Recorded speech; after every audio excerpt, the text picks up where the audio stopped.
So many different techniques. I mean, here I was sitting at my desk. I was having so much fun doing this. It was very cute. First I was thinking of the slow sounds. And that kind of rhythm is in the piece. And you get 41 people doing this, or if your band's bigger, even better. The bigger the better. But if it sounds this good with just one person doing it, imagine, and they can all do this very succinctly. They do it together, and it just sounds terrific. Another example, something I call the crescendo rip. I'm not doing it that well. Wait. The kids have practiced more than I have.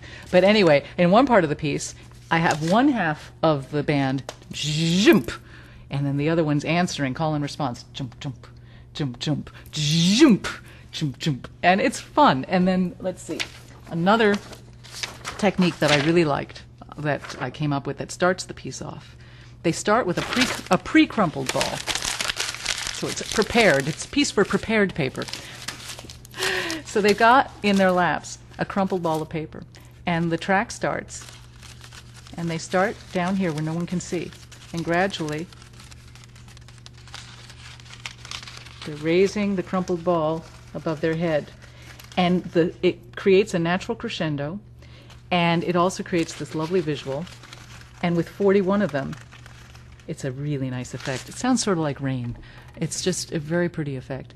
Another thing, this was courtesy of one of the kids came up with this idea when we were in our very first rehearsal. Another technique that I put into the piece when I saw this is in the middle of the piece when there's this big dramatic crescendo. It's right before they pick up their instruments. We're already 2.5 minutes in, and they haven't played their instruments yet. They're playing all this paper.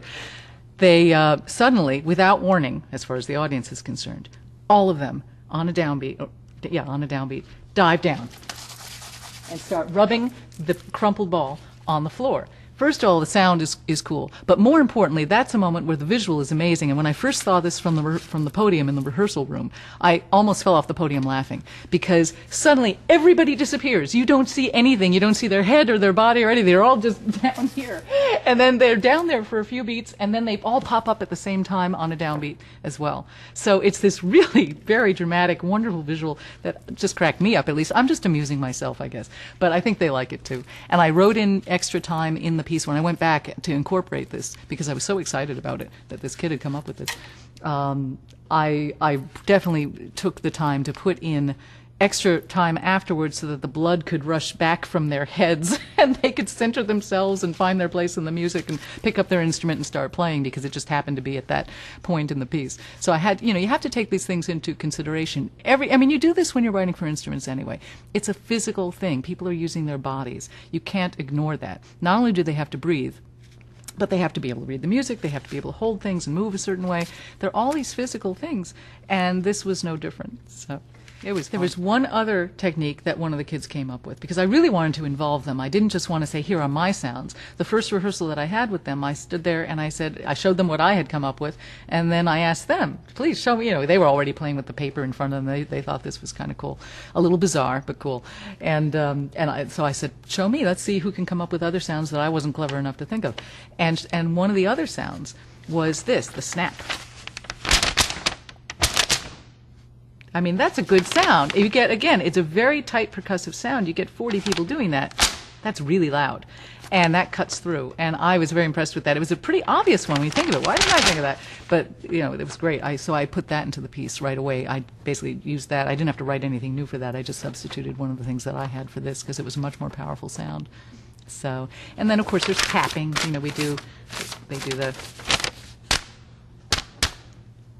And one of the interesting things there, that was a great experience to show them, very much as a percussionist would have to think about their hand technique and their wrist technique. I told them, you guys are the only paper virtuosi in the world now. And I said, technique is very, very important. You have to just play this as seriously as if you were playing your trombone and learning technique on that. And so I wanted them to take this very, very seriously. Even body language. I said, you have to sit up straight. You can't just slump there and do this. Don't do that. I said, sit up straight. You're professionals. And that was a really fun thing.